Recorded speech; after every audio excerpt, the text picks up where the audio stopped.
Last week I posted a video for renters, and it didn't take very long for somebody to point out to me that it was not relaying very pertinent information for a very large and growing population of renters, and that would be the retirees. So today's video is for you.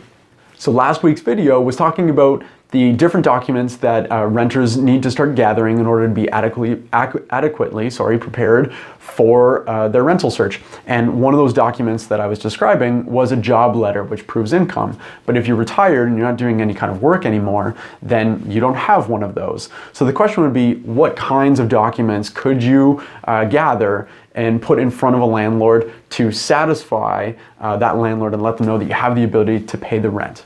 So your personal tax documents have your taxable income and your net income. So as long as what those documents show would be appropriate for the amount of rent that you're looking to pay, that could be an example of something that you could put in front of a landlord to let them know that you have the funds to cover the rent on a month-to-month basis.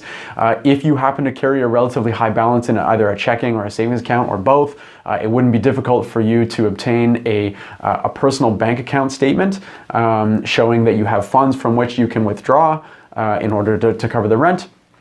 Or if you have your funds or wealth tied up in investments, but they're invested by a certain company and you have somebody like an account manager that oversees your investments, you could get them to write you a letter saying that you're a client in good standing and that you have an adequate number of investments that would be, more than sufficient to cover the rent. So those are some examples of things that you could put in front of a landlord to let them know that you have the income to adequately cover the rent for hopefully a number of years ahead of you in your golden years. So hopefully that was helpful. If you have any questions about, if you're getting into the rental market for the first time in decades because you've owned your own home for a really long time, please feel free to get in touch. I'm happy to help. And again, I hope you found this useful.